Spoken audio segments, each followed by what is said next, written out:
Assalamualaikum warahmatullahi wabarakatuh. Ala kulli niyatin salihah wa ala ma nawa bihi salafuna salihuna ajarakumullah. Al-Fatihah. A'udzu billahi minasy syaithanir rajim. Bismillahirrahmanirrahim. Alhamdulillahirabbil alamin. Arrahmanir rahim. Maliki yaumiddin.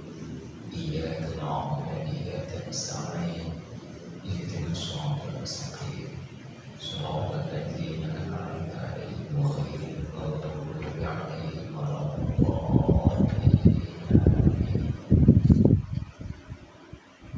Alhamdulillah. Alhamdulillahilladzi hadana li hadza wa ma kunna linahtadiya laula an hadana Allah. Asyhadu an la ilaha illallah wahdahu la syarika lah wa asyhadu anna Muhammadan abduhu wa rasuluh. Allahumma salli ala sayyidina Muhammad wa ala alihi wa sahbihi wa man tabi'ahum bi ihsanin ila yaumiddin, amma ba'd. Wa qala Allah ta'ala fi kitabil Qur'an, a'udzu billahi minasy syaithanir rajim, wa aqimus salata wa atuz zakata wa ma tuqaddimu li anfusikum min khairin tajiduhu 'indallah. Innallaha bima ta'maluna basir. Wa qalu lan yadkhulal jannata illa man kana hudan aw nasara. Tilka amaniyuhum qul hatu burhanakum in kuntum shadiqin. Bala man aslama wajhahu lillahi wa huwa muhsin falahu ajruhu 'inda rabbih wala khaufun 'alaihim wala hum yahzanun. Shadaqallahul 'azim. Hadirin hadirat jamaah salat subuh Masjid Jami Al-Ikhlas yang semuanya hadir pada pagi hari ini, para sesepuh kita, para seluruh DKM, para jemaah semuanya, tentunya mudah-mudahan kehadiran kita semuanya dicatat dan mendapatkan berkah dari Allah Subhanahu wa Ta'ala. Pertama, marilah kita sama-sama panjatkan rasa syukur kepada Allah Subhanahu wa Ta'ala atas segala nikmat, rahmat, hidayah, karunia yang telah kita rasakan bersama-sama. Maka ungkapan syukur kita kepada Allah Subhanahu wa Ta'ala dengan kita sama-sama mengucapkan alhamdulillahirabbil alamin, dan juga kita bersalawat kepada junjungan kita Nabi besar Muhammad sallallahu alaihi wasallam dengan sama-sama mengucapkan Allahumma shalli ala sayyidina Muhammad wa ala ali sayyidina Muhammad, dan juga bersalam kepada beliau dengan sama-sama mengucapkan yaitu assalamualaikum ya Rasulullah. Hadirin hadirat yang dirahmati Allah Subhanahu wa Ta'ala, ayat yang kita baca di dalam surah Al-Baqarah ayat 110 sampai 112 itu berkaitan dengan yaitu kedengkian orang-orang Yahudi dan orang-orang Nasrani terhadap umat Islam. Maka di dalam ayat ini kita disuruhnya menghadapi orang-orang Yahudi dan Nasrani, bagaimana cara kita menghadapinya. Jangan kedengkian itu dibalas dengan kedengkian. Maka Allah firmankan di dalam surah Al-Baqarah 110 sampai 112. Jadi kalau kita baca ayat sebelumnya, ini langsung Allah tunjukkan tentang dengkinya orang-orang Yahudi dan orang Nasrani. Maka lalu diteruskan dengan ayat ini, maka jangan kalian mendengki terhadap orang-orang yang dengki. Apa maksudnya di sini? Bani Israel alias orang-orang Yahudi dan juga termasuk orang-orang Nasrani mempunyai akhlak yang buruk, akhlak yang tercela, yaitu dia tidak suka alias dengki terhadap umat Islam, orang yang senantiasa melakukan kebenaran, orang yang senantiasa beriman kepada Allah Subhanahu wa Ta'ala dengan keimanan yang benar. Maka orang Yahudi dan orang Nasrani terus-menerus mendengki, tidak akan hilang rasa dengkinya, sehingga dia mengatakan juga bahwa dirinya lah paling benar. Bahkan menyebutkan bahwa hanya dirinya lah yang selamat nanti di akhirat kelak. Orang Yahudi mengatakan bahwa hanya orang Yahudi lah yang akan masuk surga.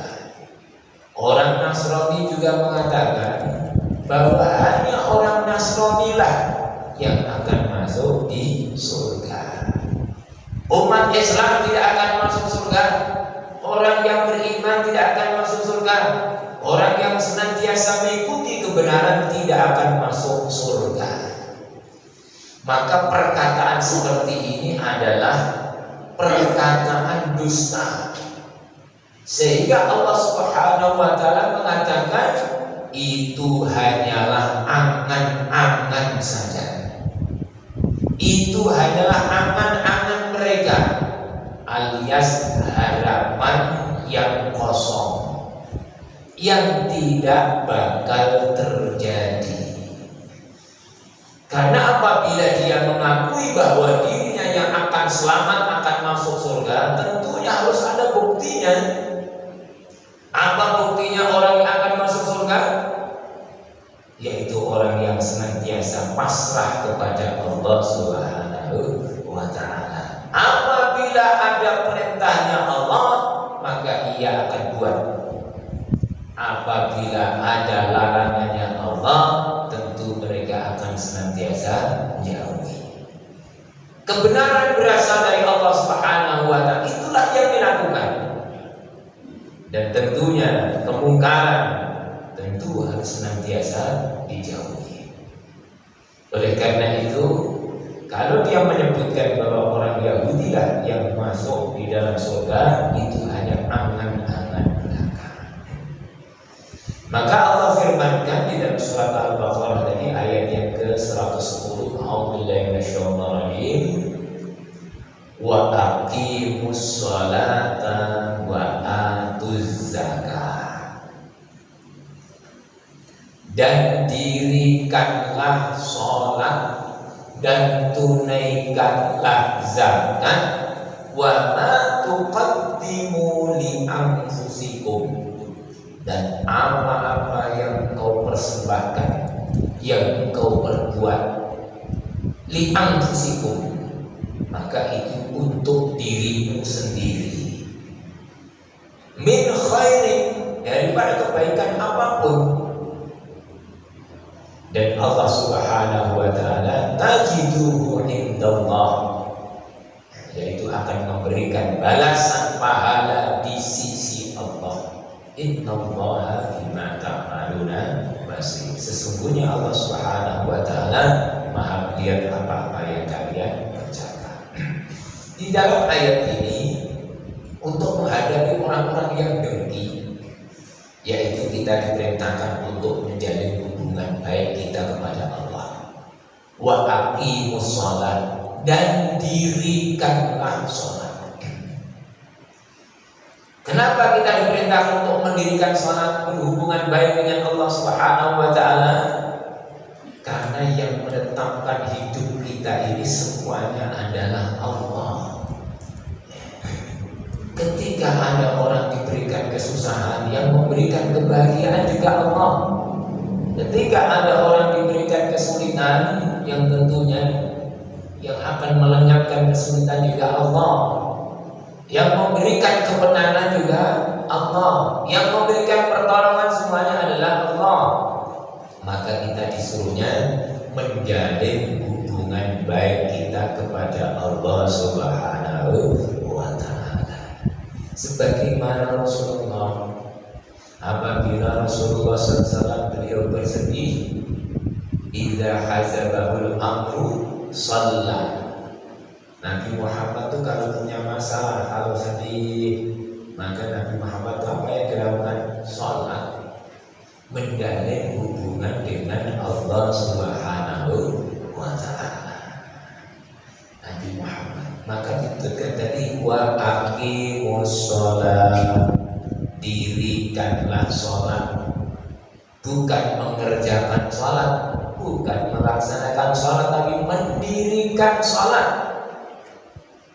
Alias sholat di sini yang tentunya harus kita jaga, yaitu sholat yang 5 waktu harus kita dirikan.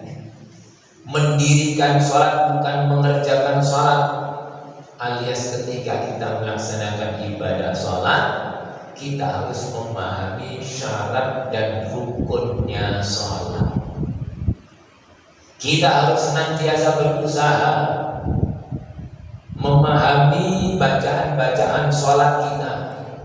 Kita harus sadar bahwa diri kita sedang sholat. Mulai dari takbir kita harus sadar bahwa diri kita sedang sholat. Allahu Akbar, ketika Allah Akbar, maka haram melakukan perbuatan yang lain kecuali yang berkaitan dengan sholat.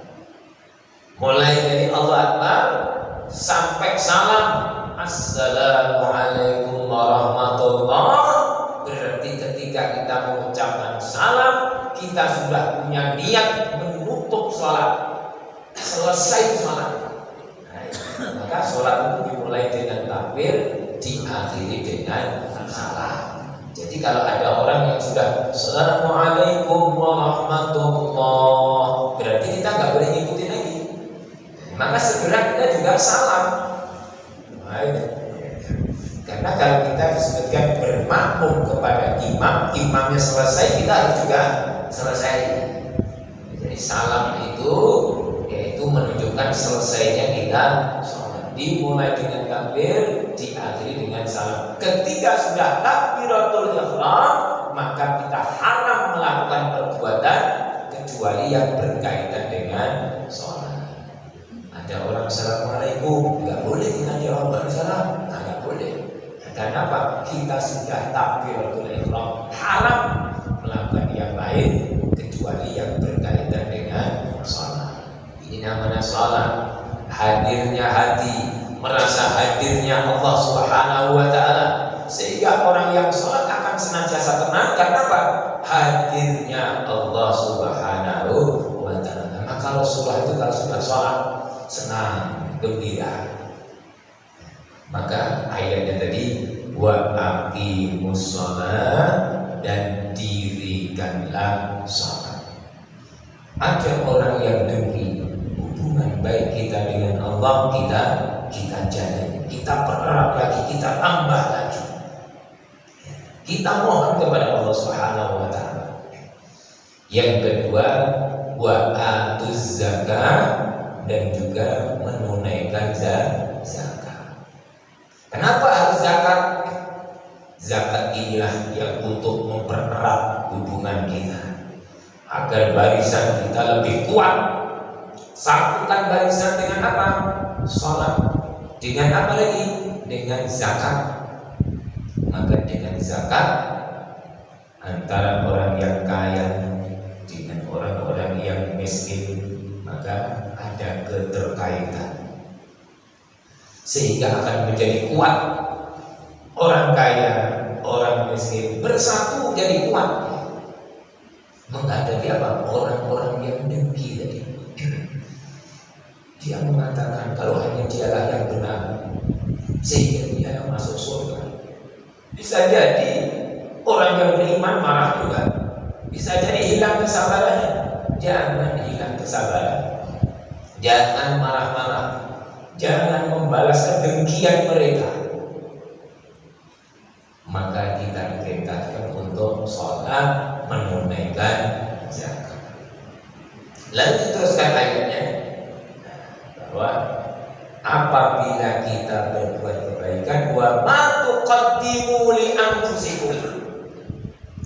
apa-apa yang engkau perbuat, engkau persembahkan li anfusikum, yaitu untuk diri kalian sendiri. Jadi kalau kita tetap membalasnya dengan kebaikan, kebaikan itu adalah untuk diri kita. Wa ma tuqaddimu li anfusikum, li anfusikum untuk diri kalian. Jadi apabila ada orang yang sholat adalah untuk dirinya sendiri, orang zakat juga untuk dirinya sendiri, orang infak untuk dirinya sendiri, orang sedekah untuk dirinya sendiri, orang senantiasa menjalin silaturahim untuk dirinya sendiri. Karena Allah itu maha kaya. Jadi bukan untuk Allah kalau kita berbuat baik, kembali untuk diri kita sendiri. Wa ma tuqaddimu li anfusikum min khairin. Alhamdulillah. Terima kasih. Kalau ada suara saya tadi juga biar apa dapat kota, saya dapat kota, dapat nikmat dua, kalau saya satu aja belum.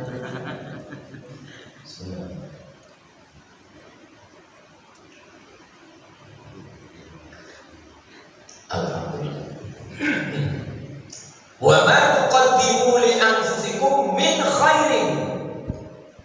Apa-apa yang kau persembahkan, apa-apa yang kau perbuat, li anfusikum, semuanya adalah untuk diri kita sendiri, semua balik kepada diri kita sendiri.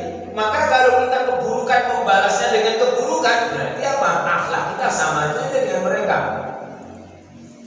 Maka ketika ada keburukan, jangan kau balas dengan keburukan. Jalanlah hubungan baik dengan Allah Subhanahu wa taala.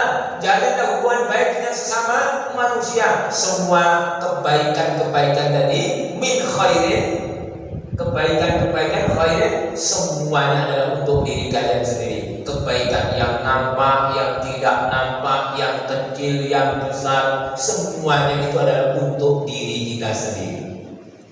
Maka diteruskan ayatnya, tajiduhu indallah, balasannya, pahalanya indallah, di sisi Allah. Jadi kalau disebutkan di sisi Allah, ini menunjukkan keagungannya Allah. Allah memberikan balasan pahala dengan berlipat ganda. Allah memberikan balasan pahala indallah, di sisi Allah. Berarti apa? Dijaga oleh Allah Subhanahu wa ta'ala. Apabila sudah di sisi Allah, gak ada orang yang merebutnya, gak ada orang yang mencurinya, gak ada. Karena apa? Di sisinya Allah.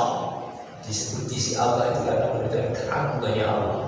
Allah akan membalas dengan yang sempurna, dengan yang lebih besar. Dan balasan itu terjaga, pahala itu terjaga. Itu kata indallah. Ada indallah tadi yang di akhir indallah, di sisi Allah, di sisi Tuhan. Ini berarti apa? Balasannya adalah besar. Jadi kalau kita berbuat kebaikan akan dibalas oleh Allah dengan pahala yang lebih besar. Indallah. Innallaha bima ta'maluna basir. Sesungguhnya Allah Subhanahu wa ta'ala Maha melihat. Gak ada yang tidak diketahui oleh Allah. Apapun diketahui oleh Allah. Allah Maha lihat. Yang kau simpan pun gak ada orang yang tahu.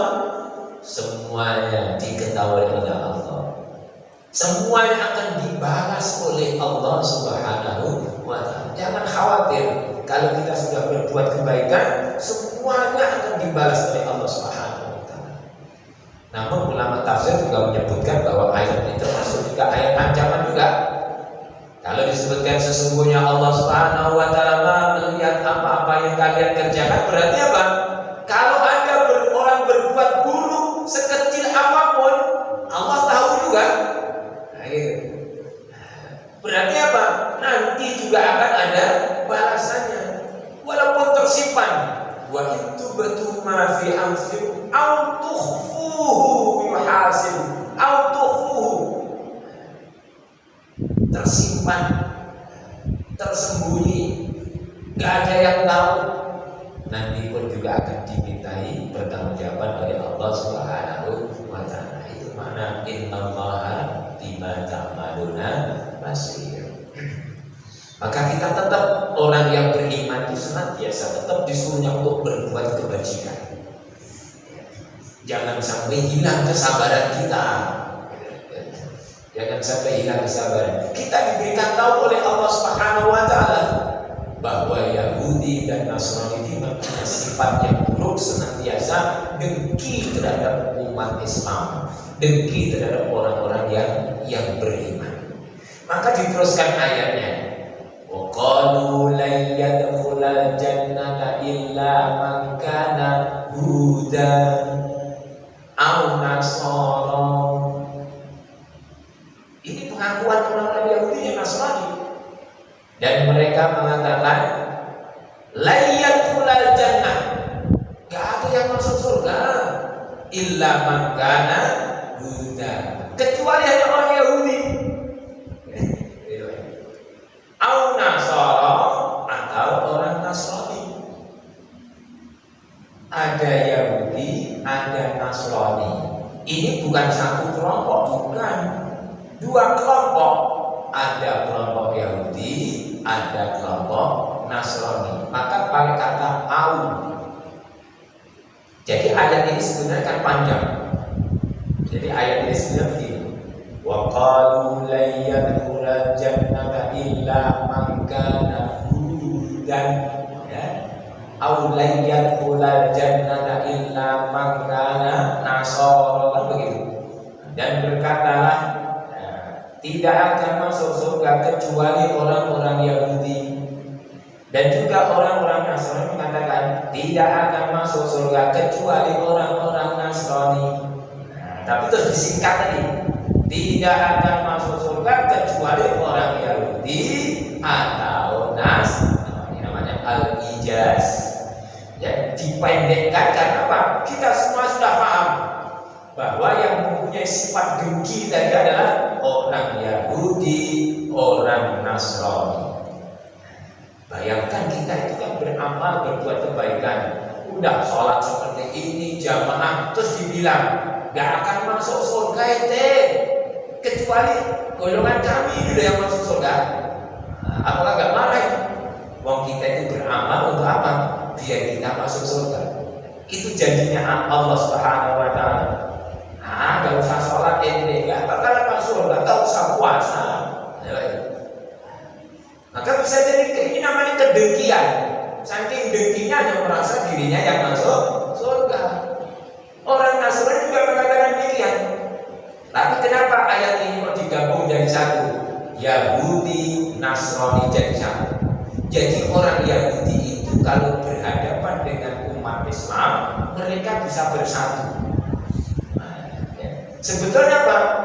Yahudi dan Nasrani sendiri sebetulnya juga mereka kelompok yang berbeda. Mereka juga saling mendengki. Orang Yahudi nanti dalam ayat yang lain menyebutkan orang Yahudi lah yang akan masuk surga, selainnya tidak masuk surga. Berarti siapa? Orang Nasrani pun juga tidak akan masuk surga. Umat Islam pun juga tidak akan masuk surga. Yang masuk surga siapa? Hanya orang-orang Yahudi. Makanya orang Yahudi itu juga tidak mau mengikuti Nabi Isa, benci juga dengan Nabi Isa. Demikian pula orang Nasrani juga mengatakan yang masuk surga hanya orang-orang Nasrani. Yahudi tidak akan masuk surga, umat Islam tidak akan masuk surga. Berarti apa? Yahudi dan Nasrani ini juga mempunyai kedengkian. Tapi ketika menghadapi umat Islam, Yahudi dan Nasrani bisa bersatu. Ini Allah yang sebutkan di dalam ayat tadi. Wa qalu la yadkhulal jannata illa man kana hudan aw nasara. Maka ketika orang-orang Yahudi dan Nasrani mengatakan hanya kamilah yang masuk surga, di luar kami tidak akan masuk surga, maka Allah Subhanahu wa Ta'ala mengatakan tilka amaniyuhum, tilka itulah amani, angan-angan mereka. Anda tahu namanya angan-angan? Ada harapan yang kosong, angan-angan aja. Kalau dia mengatakan ini angan-angan saja, karena yang memasukkan surga itu bukan manusia, bukan Yahudi, bukan Nasrani. Yang mempunyai surga adalah Allah. Yang menentukan surga adalah Allah, bukan orang Yahudi, bukan orang Nasrani. Maka banyak kata-kata orang Yahudi dan Nasrani saja itu perkataan yang bohong, perkataan dusta, yang tidak ada buktinya, tidak ada dalilnya. Maka diteruskan, Qul hatu burhanakum. Katakanlah, hatu burhanakum. Datangkanlah bukti-buktinya mana? Dalilnya mana? Kalau orang Yahudi itu masuk surga, dalilnya mana? Kalau orang Nasrani dia masuk surga, harus ada dalilnya. Karena orang Yahudi itu tidak mau mengikuti Rasulnya. Bahkan apa? Di dalam surat Al-Imran ayat 112, orang Yahudi itu bahkan banyak membunuh nabi-nabinya. Wa yaqtulunal anbiya'a bighairil haqq. Wa yaqtulunal anbiya, mereka membunuh nabi-nabinya bighairil haqq, tanpa alasan yang benar. Nabinya saya dibunuh. Orang yang dijanjikan masuk surga oleh Allah adalah orang yang senantiasa ikuti nabinya, taat terhadap Rasulnya. Rasul perintah ia kerjakan, Rasul larang ia jauhi, kan gitu. Nah ini malah Pak, Rasulnya pun dia bunuh, dan dia tidak mau mengikuti kitab sucinya. Mana buktinya? Mana buktinya kalau Yahudi yang masuk surga, Nasrani surga? Kalau benar-benar dia tunduk patuh kepada Allah Subhanahu wa Ta'ala, tentu dia akan mengikuti perintahnya para nabinya, perintahnya Rasulnya. Maka kalau di dalam Al-Quran ada ayat surat Al-Baqarah yang di awal-awal, orang Yahudi diperintah untuk sholat, diperintah untuk sholat, wa aqimus sholat wa atuz zakat. Dirikanlah sholat, tunaikanlah zakat, sampai disebutkan wasta'inu bisobri washolat. Ini juga berkaitan dengan orang Yahudi. Wasta'inu, mintalah tolong kepada Allah dengan sabar, dengan sholat. Karena orang Yahudi itu sholat, tapi sholatnya tidak sesuai dengan sholat Rasulnya. Sholatnya tidak sesuai, sekarang sholatnya tidak sesuai dengan sholatnya Rasulullah. Dia sholatnya juga di Masjidil Aqsa juga, tapi sholat sambil tepuk-tepuk tangan menghadap ke dinding Masjidil Aqsa yang sekarang jadi ramai ini. Makanya Yahudi juga mengklaim Aqsa itu miliknya. Ya, umat Islam kita, orang Palestina juga mengklaim bahwa dirinya adalah yang memiliki Masjidil Aqsa. Maka salat yang disebut oleh Allah bukan salat seperti itu. Salat sebagaimana salatnya Rasulullah Sallallahu Alaihi Wasallam. Maka buktinya mana kalau Yahudi akan masuk surga, masuk surga? Gak ada dalilnya. Qul hatu burhanakum in kuntum shadiqin. Tunjukkan dalilnya kalau memang engkau mengklaim diri kalian adalah masuk surga. In kuntum shadiqin, jika kalian benar. Maka dari itu ketika orang-orang Yahudi mengatakan kamilah yang masuk surga ketika Tuhan Rasul katakan demikian, maka itu adalah bukti kedengkian mereka dengan umat Islam. Biar apa? Umat Islam ini biar tersinggung, biar mereka marah, biar hilang kesabaran. Maka kita diperintahkan oleh Allah tadi menghadapi orang-orang yang dengki seperti ini, maka jalin hubungan baik dengan Allah, dengan sesama Muslim. Karena orang Yahudi dan Nasrani akan terus-menerus mendengki umat Islam. Mereka tidak akan ridho sebelum umat Islam masuk ke kelompoknya orang Yahudi. Nasrani juga demikian. Nasrani pun tidak akan ridho sebelum umat Islam menjadi Nasrani. Maka kata Yahudi, Nasrani, Yahudi itu kan asal kata dari Yahuda. Ini kan anaknya Nabi Yakub yang pertama, ya kan? Yahuda. Nasrani berasal dari kata tempat lahirnya Nabi Isa.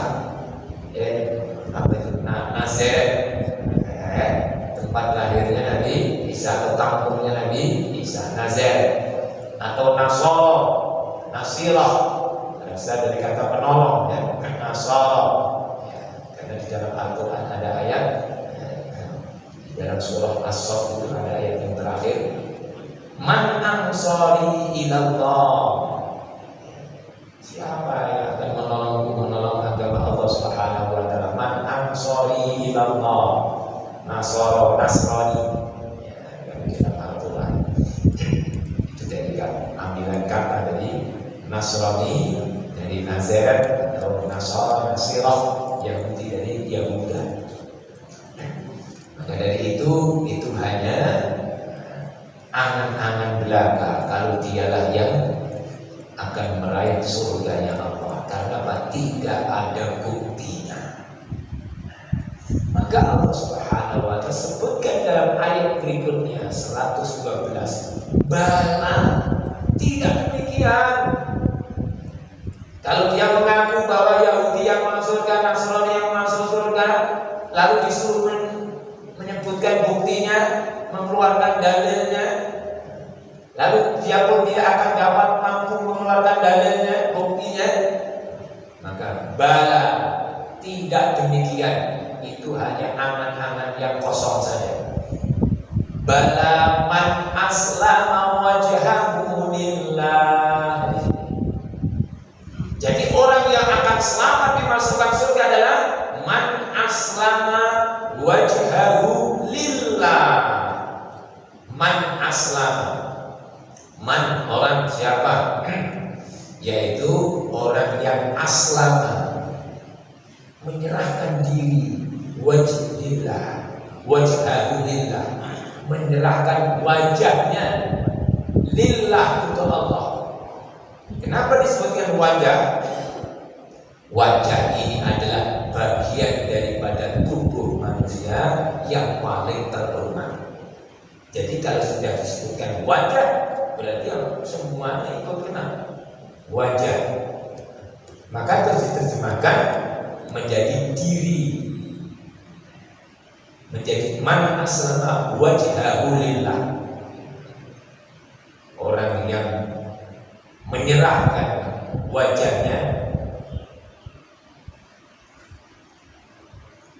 atau menyerahkan dirinya lillah, untuk Allah. Hartanya dia serahkan untuk Allah, pemikirannya untuk Allah, bahkan sampai nyawanya pun ia serahkan untuk Allah. Inilah orang-orang yang pantasnya akan memperoleh surga. Man aslama wajhahu lillahi wa huwa muhsin. Maka dia adalah orang yang muhsin. Muhsin apa orang muhsin? Orang yang senantiasa berbuat baik disebut muhsin.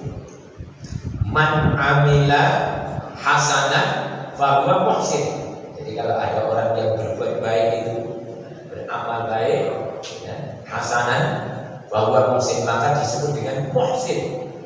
Orang yang menyerahkan dirinya kepada Allah Subhanahu wa taala, dia adalah orang yang muhsin, wa huwa muhsin. Maka falahu ajruhu inda rabbih. Falahu, maka baginya ajrun, balasan, inda rabbih, di sisi Tuhannya. Inilah orang yang akan masuk surga. Jadi ketika ada orang yang dengki dengan umat Islam jangan khawatir, tetap jalankanlah kebenaran. Tunduk patuhlah kepada Allah dan Rasul-Nya. Man aslama wajhahu lillahi wa huwa muhsin. Inilah yang akan memperoleh balasan di sisi Tuhannya, alias balasan yang sempurna tadi. Kalau di awal tadi ayat 110, inna Allah di sini inda Rabbi, yaitu di sisi Tuhannya, balasan yang terbaik, tidak ada yang akan mengganggunya. Wala khaufun alaihim wala hum yahzanun. Apa artinya khauf? Jadi di sini orang yang senantiasa pasrah kepada Allah, maka ini akan bahagia. Kalau kita sudah memasrahkan hidup kita kepada Allah, ya saatnya kita pasti bahagia. Pasrah kepada Allah. Bisa jadi ada orang dikasih sakit. Sakit berasal dari mana sakit itu? Kan kita lihat ayatnya kan sakit itu juga berasal dari Allah. Surat Asy-Syu'ara ayat yang ke-80. Surat Asy-Syu'ara itu surat yang ke-29 ayat 80. Wa idza maridtu fa huwa yashfin. Fa idza maridtu, maka apabila aku sakit, maka Allah lah yang menyembuhkannya. Fa idza maridtu fa huwa yashfin. Jadi sakit itu datangnya dari Allah. Kalau orang yang pasrah kepada Allah, nggak ada rasa takut, nggak akan bersedih. Semua yang datang dari Allah itu pasti ada hikmahnya. Sakit bisa jadi mungkin untuk menghapuskan dosa, bisa juga. Orang yang diberikan sakit bisa jadi untuk apa? Untuk melatih kesabarannya. Karena bisa jadi hidupnya di depannya lebih banyak ujian-ujian lagi, sehingga dilatihlah dengan sakit, maka akan bertambahlah sabarnya. Kalau orang yang senantiasa pasrah kepada Allah, pasti dia akan mengatakan segala yang datang dari Allah Subhanahu wa Ta'ala pasti itu baik. Maka kalau orang yang beriman kita sebutkan ujian. Ujian itu baik atau buruk? Ujian itu kan baik. Ujian itu baik. Orang mau dinaikkan kelasnya diuji dulu. Tapi ada orang yang sok-sokan, sholat gak pernah, puasa gak pernah, giliran dapat musibah, aku sedang diuji oleh Allah. Yang uji ente siapa? Orang diuji mau dinaikkan derajatnya oleh Allah. Sholat aja gak pernah, merasa diuji oleh Allah. Yang diuji oleh Allah yang kita ini, yang senantiasa taat kepada Allah, justru akan diuji lagi oleh Allah. Makanya para nabi, para rasul itu ujiannya berat-berat. Ujiannya berat-berat. Diuji oleh Allah, diuji oleh Allah.